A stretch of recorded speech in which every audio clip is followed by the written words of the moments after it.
श्री गुरु सत्ताई नमः। सभी को प्रणाम। पिछले वीडियो में हमने सुना दूसरों के हित के लिए, भलाई के लिए मनुष्य को कष्ट भोगने पड़ते हैं, खुद को गलाना पड़ता है।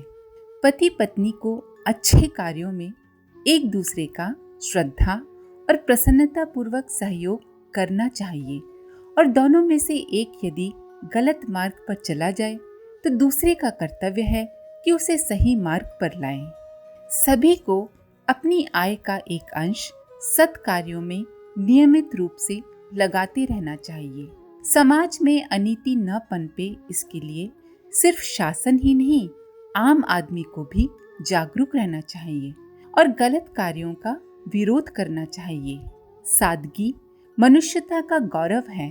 सत्य साधक संपत्ति को ईश्वर की धरोहर मानकर उसे ऐशो आराम में नहीं वरन सत् कार्यों में ही खर्च करते हैं। आइए इसी क्रम को आगे बढ़ाते हैं। सूत जी कहने लगे, अब वह साधु वैश्य बहुत सा सोना, जवाहरात और धन लेकर नाव द्वारा अपने नगर को चल दिया। उधर लीलावती और कलावती भी भगवान श्री सत्यनारायण की समुचित रीति से उपासना करने लगी। उनका अधिकांश समय धर्म और परोपकार के कार्यों में ही लगता था और वे हृदय से सत्य व्रत का पालन कर रही थीं। ईश्वर हमेशा मनुष्य के कर्मों की परीक्षा लिया करते हैं कि इसके विचारों में कुछ सच्चाई है या कोरा नकलीपन ही है। कपटी और झूठा मनुष्य भगवान को कभी स्वीकार नहीं होता। वे तो सच्चे व्यक्ति से ही प्रेम रखते हैं। हृदय की शुद्ध भावनाएं ही उस जगतपति को सबसे अधिक पसंद आती है। भगवान दिखावटीपन से विरत रहते हैं और यथार्थ कर्मों से ही प्रसन्न होते हैं। उन्हें केवल बातों के आडंबर से प्रसन्न नहीं किया जा सकता। दुखी और दीन की सेवा सहायता करने वाले भगवान को प्रिय हैं तथा सत्पुरुषों को सताने वाले भगवान को कष्ट, दुख पहुंचाते हैं। सत्यव्रती को चाहिए कि वो बच्चों, पीड़ित व्यक्तियों को तथा सत्कार्य परायण मनुष्य को प्रभु रूप मानकर उसकी यथाशक्ति सेवा सहायता करे। भगवान ने एक गुरुकुल संचालन करने वाले ऋषि के रूप में साधु वैश्य के पास पहुंचकर उसके सत्य निष्ठा की परीक्षा ली। ऋषि बोले, हे महानुभाव, यहाँ निकट ही एक आश्रम है जिसमें मनुष्यों को आध्यात्मिक साधना तथा शिक्षण द्वारा श्रेष्ठ जीवन का अधिकारी बनाया जाता है। ब्रह्मचारियों के सर्वांगीण शारीरिक, बौद्धिक तथा भावनात्मक विकास के लिए गुरुकुल चलता है। वानप्रस्थों में साधना, स्वाध्याय, शिक्षण तथा अभ्यास द्वारा लोक मंगल एवं आत्म कल्याण कर सकने की क्षमता विकसित की जाती है। समाज सेवियों को ज्ञान प्रसार एवं रचनात्मक कार्यों का मार्गदर्शन और प्रशिक्षण एवं सहयोग भी यहीं से उपलब्ध होता है। समाज को समुन्नत बनाने तथा मनुष्यों का आत्मिक स्तर ऊंचा उठाने में इस आश्रम का बहुत महत्वपूर्ण योगदान रहता है। सत् कार्यों में सुसंस्कारी तथा श्रद्धा युक्त धन को लगाने का नियम है। हमने सुना है आप सत्यव्रत के पालन करने वाले हैं, अतः आप चाहें तो अपनी सामर्थ्य और श्रद्धा के अनुसार इस आश्रम के कार्यों के संचालन हेतु स्वेच्छा से अपना सहयोग दे सकते हैं। श्रेष्ठ कार्यों में यथासाध्य सहयोग करना सबका उत्तरदायित्व है। जैसे कि कर्ण सत् कार्य के लिए सहयोग मांगने वाले किसी भी व्यक्ति को निराश नहीं जाने देते थे। श्री कृष्ण ने उनकी श्रेष्ठता का विश्वास कराने के लिए 2 बार कर्ण को कसौटी पर कसा। एक बार एक ब्राह्मण को वर्षा ऋतु में यज्ञ के लिए चंदन की सूखी लकड़ी लेने भेजा। पहले युधिष्ठिर के पास भेजा। युधिष्ठिर ने 2-3 दिन में व्यवस्था कर देने का आश्वासन दिया, किंतु कर्ण ने सूखी लकड़ी न मिलने पर अपने भवन के चंदन के किवाड़ तोड़कर तुरंत ब्राह्मण को दे दिए। दूसरी बार जब कर्ण युद्ध भूमि में अंतिम सांस ले रहे थे, कृष्ण और अर्जुन ब्राह्मण वेश में पहुंचे और सोने की मांग की। कर्ण ने उस स्थिति में भी अपना दांत तोड़कर उस पर मड़ा सोना निकाल कर दे दिया। राक्षसों के वध के लिए इंद्र ने ऋषि दधीची से उनकी हड्डियां मांगी। ऋषि ने सहज भाव से शरीर छोड़कर हड्डियां दान कर दी। उनका मत था कि सत्कार्य में शरीर लगता है तो शुभ ही है। जब लंका के लिए पुल बन रहा था, एक गिलहरी भी उसके लिए अपने बालों में रेत भर भर कर पहुंचाने लगी। सभी लोग हंसने लगे और भगवान राम के पास ले गए। पूछा कि तुम क्या कर रही हो? गिलहरी ने उत्तर दिया, भगवान ने मुझे जितना सामर्थ्य दिया है उसे ही सत्कार्य में लगाती हूँ। श्री राम ने उसकी पीठ थपथपाई और कहा, मेरी दृष्टि में इसकी सहायता का महत्व किसी समर्थ की सहायता से कम नहीं है। किंतु साधु वैश्य पुनः लोभ के वशीभूत हो गया। धर्म कार्यों के लिए भी उसका धन के प्रति मोह, जमाखोरी की आदत बाधक बन गया। जमाखोरी का अर्थ है वस्तुओं को उपयोग चक्र से बाहर कर लेना। इससे अनेक विकृतियां पनपने लगती हैं।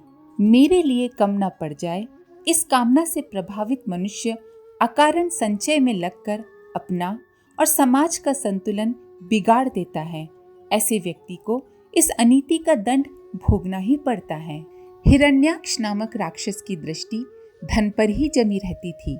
कहीं से भी किसी प्रकार भी धन प्राप्त करने के प्रयास में वो लगा ही रहता था। तमाम संपत्ति उसने जमीन में गाड़ कर रख ली। भगवान ने वराह रूप रखकर उसका नाश करके उस संचित संपदा का वितरण पुनः समाज में किया। कंस, हिरण्यकश्यपु द्वारा संचय तथा रावण द्वारा सोने की लंका बनाने के भी ऐसे ही परिणाम निकले।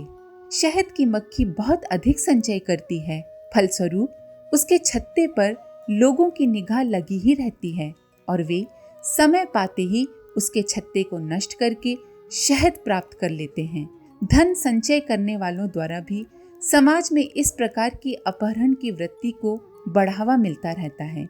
वे समाज की वृत्ति भी बिगाड़ते हैं और स्वयं भी नष्ट होते हैं। लोभ की वशीभूत होकर साधु वैश्य ने ऋषि को सहायता देने से स्पष्ट इनकार कर दिया और अपनी अदूरदर्शिता के कारण पिछली घटनाओं को एकदम भुला दिया। लोभ और अदूरदर्शिता मनुष्य को डुबो देती है। साधु वैश्य अपनी तुच्छ बुद्धि के कारण भगवान का कोप भाजन बन गया। उसकी नौका दुर्घटनाग्रस्त होकर समस्त धन सहित डूब गई। नाविकों के प्रयास से साधु वैश्य दामाद सहित किसी प्रकार बच गया। कहा गया है कि धन के मद में जो विवेक की दृष्टि से अंधा हो जाता है, विपत्ति आने पर ऐसे व्यक्ति को अपनी भूल का एहसास होता है। साधु वैश्य को भी अपनी भूल का ध्यान हुआ और उसने संकल्प किया कि अपनी आवश्यकता की पूर्ति से जो धन बचेगा वो सब का सब सत्यव्रत पालन और प्रचार में लगाएगा। वह उन्हीं ऋषि के पास पहुंचा और अपनी भूल स्वीकार की तथा अपना संकल्प बताकर सहायता मांगी। ऋषि बोले, धन के लोभ से झूठ बोलकर कि मेरे पास सहायता करने के लिए कुछ है नहीं, तुमने अपनी पवित्रता खो दी है, किंतु तुम्हारा शुभ संकल्प निरर्थक नहीं जाएगा। संपत्ति राष्ट्र की होती है, उसे जल में डूबकर नष्ट नहीं होने दिया जा सकता। इसलिए हम तुम्हारी जल में डूबी हुई संपत्ति को निकालने का प्रयास करेंगे और बुद्धिमान सेवा परायण तथा परिश्रमी आश्रम वासियों के प्रयास से सारा धन नदी के तल से निकाल लिया गया। तब साधु वैश्य ने कृतज्ञता प्रकट करते हुए आश्रम के लिए उस धनराशि में से धन स्वीकार करने का ऋषि को आग्रह किया। ऋषि ने कहा, पहले हमने तुम्हें सत्य धर्म का साधक समझकर सहयोग मांगा था, अब तुम्हारी सहायता के बदले कुछ भी स्वीकार करना अनुचित होगा। हे वैश्य, तुम अपना धन स्वयं संभालो, किंतु अपने संकल्प के अनुसार उसके सदुपयोग की बात बराबर ध्यान रखना। सूत जी बोले, साधु वैश्य का हृदय निर्मल हो चुका था। ऋषि द्वारा धन अस्वीकार किए जाने से वो अत्यंत दुखी होकर बोला, हे ऋषिवर, मेरे पाप कर्मों ने तो राष्ट्र की इस संपत्ति को डुबो ही दिया था। आप सबके पुण्य ने इसे पुनः उबारा है, इसलिए ये सब धन आपका ही है, मेरा नहीं। ऐसा कहकर ऋषि के चरणों में प्रणाम करके वो सारा धन वहीं छोड़कर चलने को उद्यत हो गया। एक बार जब बंगाल में अकाल पड़ा था तो विवेकानंद जी ने अपने साथी सन्यासियों के साथ सहायता कार्य प्रारंभ किया। धन की कमी पड़ी तो वे बेलूर मठ तक को बेचने को तैयार हो गए। उनका कथन था, मठ तो फिर भी बन जाएगा, किंतु हजारों व्यक्तियों के प्राण फिर कहाँ से लाए जा सकेंगे। उनकी करुणा से संपन्न व्यक्ति प्रभावित हुए और धन की व्यवस्था हो गई। जब राजा दशरथ को पता लगा कि राक्षस ऋषियों को परेशान किए हैं, तो अपनी सेना के साथ स्वयं चलने को तैयार हो गए। विश्वामित्र जी ने राम लक्ष्मण को मांगा, तो अपने प्राण से प्यारे पुत्रों को भी राजा दशरथ ने विश्वामित्र जी को सौंप दिया। ऋषि भी साधु वैश्य की पवित्र भावना का प्रमाण पाकर संतुष्ट हुए और आश्रम की तात्कालिक आवश्यकता के अनुसार कुछ धन उन्होंने स्वीकार कर लिया। उन्होंने साधु वैश्य को आज्ञा दी कि शेष धन को वो राष्ट्र की धरोहर माने तथा उसका संरक्षक बनकर व्यापार द्वारा उसे बढ़ाने और राष्ट्र हित में लगाते रहने का क्रम अपनाए। वैश्य ने ऋषि वचन को भगवान का आदेश मानकर शिरोधार्य किया तथा दामाद सहित घर लौट गया। उसके बाद वे जीवन भर निष्ठापूर्वक सत्यव्रती बने रहकर समाज की समृद्धि बढ़ाते रहे तथा स्वयं भी सुख, यश और पुण्य के भागी बने। सामान्य व्यक्ति की तरह निर्वाह मात्र का धन अपने लिए खर्च करके शेष सारा धन सत् प्रवृत्तियों के प्रसार में लगाने लगे। उनके सत् प्रयासों से समाज में धर्म प्रवृत्तियां बढ़ी और असंख्य व्यक्तियों ने सन्मार्ग की प्रेरणा पाकर जीवन को सार्थक बनाया। भगवान विविध शुभ कर्म करने वालों से प्रसन्न होते हैं। ऐसे व्यक्ति भगवान श्री सत्यनारायण की कृपा के अधिकारी बनते हैं। लीलावती कलावती भी अपने पतियों के साथ इस लोक में सुख सौभाग्य पाती रहीं और अंत में परम सुख की अधिकारिणी बनी। भगवान सत्यनारायण की महिमा अपरंपार है। उनकी शरण में जाने से मनुष्य सभी प्रकार के सुख तथा कल्याण के अधिकारी बन जाते हैं। आज के लिए इतना ही। इसके आगे का अगले वीडियो में आप सभी का धन्यवाद। ओम शांति।